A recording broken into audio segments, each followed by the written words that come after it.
talagang, bakit po tayo nakapagbenta ng ganong karami? Ano po ang naging batayan, Mr. President? Unang-una,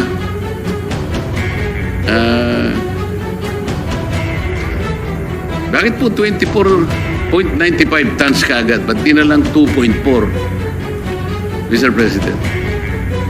Noong pong nakarang taon, Mr. President, ayon po sa International Brokerage Tracking Website, ang Pilipinas po ang nagbenta ng pinakamalaking volume ng ginto sa buong mundo. 24.95 tons. Dahil nga sa pangyayaring ito ay bumaba ang ating gold holding sa 134.06 tonelada na lang. Ang Thailand po, Mr. President, sang-ayon po sa ulat na ito, ay nagbenta lang ng 9.64 tons. Ang Uzbekistan ay 6.22 tons. Ang Mongolia, 1.33 tons.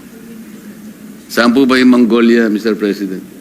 Mongolia nasa Central Asia, Mr. President. Pwede po tayong makarating doon. Kilala ko ho yung Deputy Prime Minister doon, Mr. President. Kaya ako gusto po natin tinatanong bumisita. ay alam ko pong kaibigan nyo yung Deputy Prime Minister. Ang Singapore po, Mr. President, nagbenta 1.18 tons. So, kung pag-usam po, yung financial standing po ng Singapore, ay malayo po tayo. Pero talagang, bakit po tayo nakapagbenta ng ganong karami? Ano po ang naging batayan, Mr. President? Unang-una,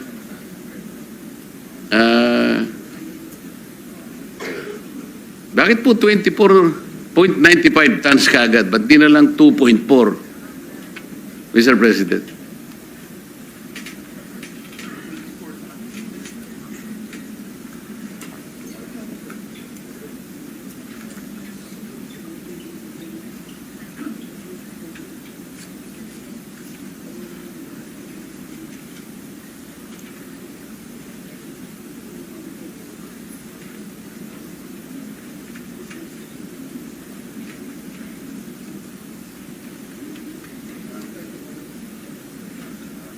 I was advised, Mr. President, by the BSP that it's part of their portfolio management.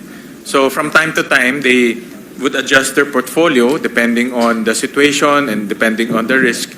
So in this case, they sold gold and transferred to another asset class. Ang kagandahan ho dito, Senator Marcoleta, kumita naman ho tayo dahil mataas ang presyo ng gold ngayon. No? So kumita naman ho ang BSP dito sa pagbenta. Pero lumipat lang naman siya in another asset class na high yield, low risk.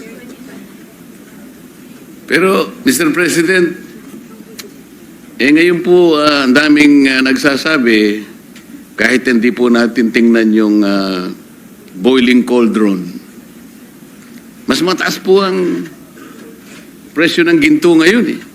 Sa mga tuwid, kung halimbawa, nagbenta lang tayo ng konti at ngayon natin ibinuhos kung talagang kailangan natin pong magbenta, mas marami po tayong kinita siguro, Mr. President. Di po kaya?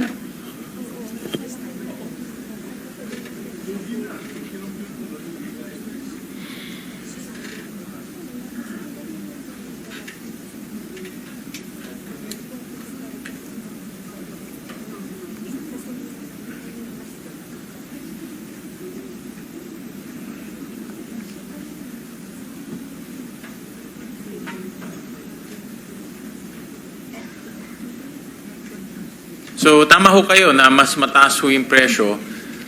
Although, to be honest ho, mahirap rin ma-predict yung presyo. Minsan tumataas, minsan bumababa.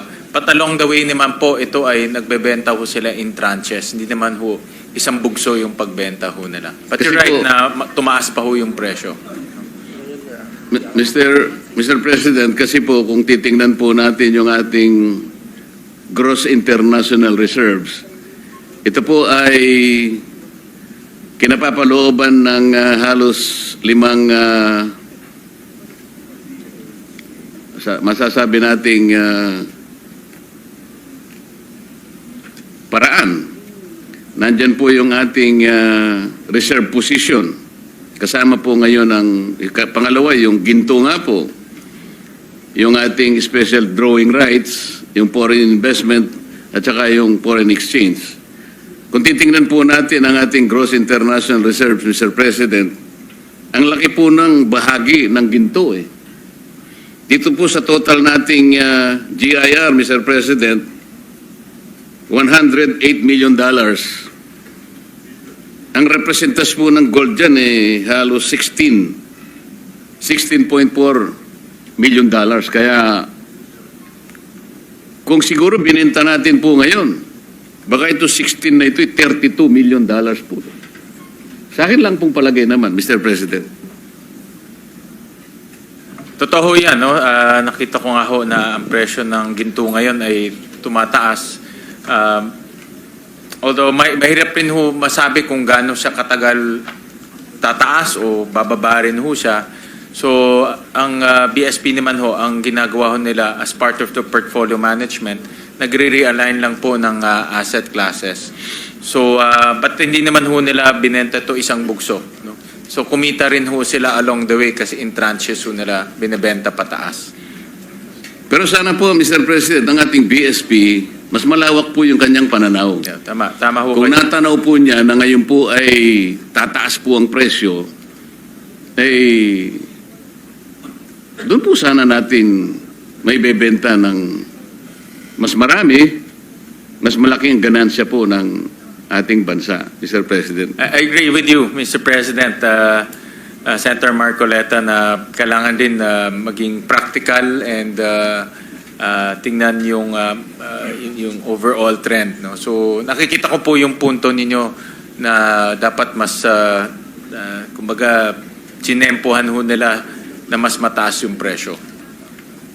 Kasi po, mula nung mawala na yung ginto sa gold standard natin, Bretton Woods yata yung sinasabi nila eh.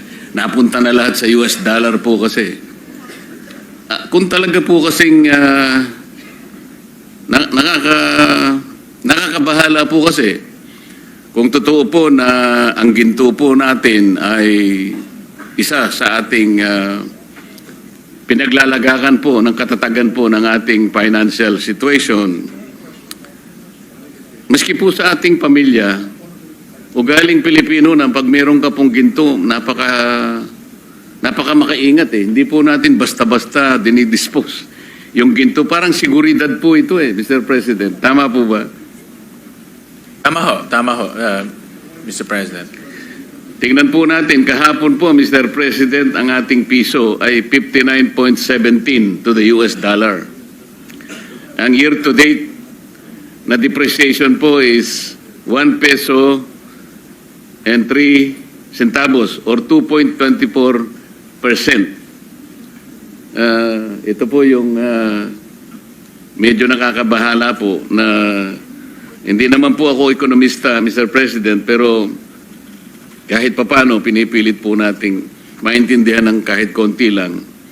Para sa ganun po ay maintindihan din natin kung paano ipaliliwanag sa ating mga constituents yung galaw po ng ating financial system, Mr. President.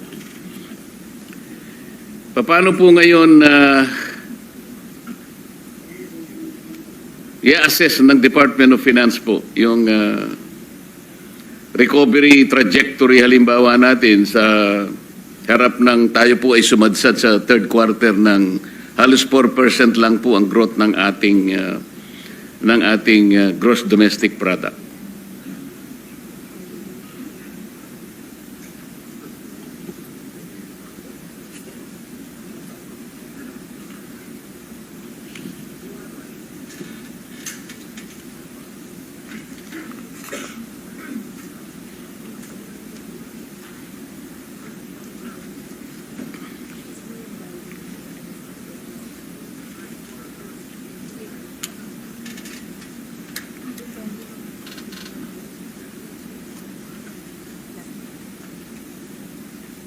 Thank you, Mr.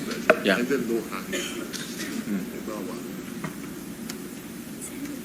value po naman sa paper po last week po, ito po yung updated na.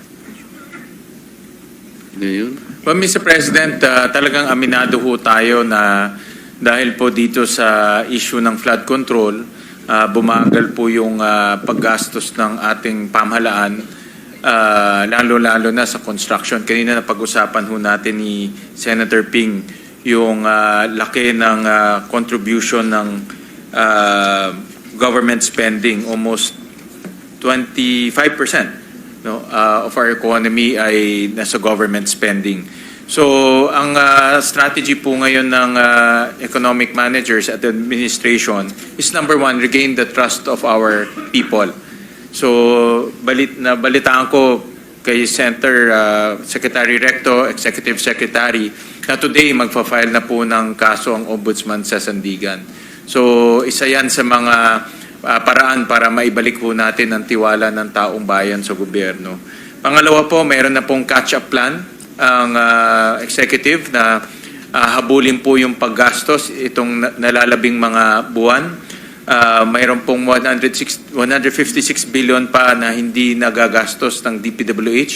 So ito po ay sisiguraduhin nila na ma-implement this coming fourth quarter. Itong natitira, no? November and December. So, they recognize na kailangan po humabol ang DPWH pagdating po sa spending activities. Mr. President, ang ibig niyo sabihin, pagkaraan na tayo po ay makapag-file ng mga charges kung sino man po yung mga may kasalanan dito.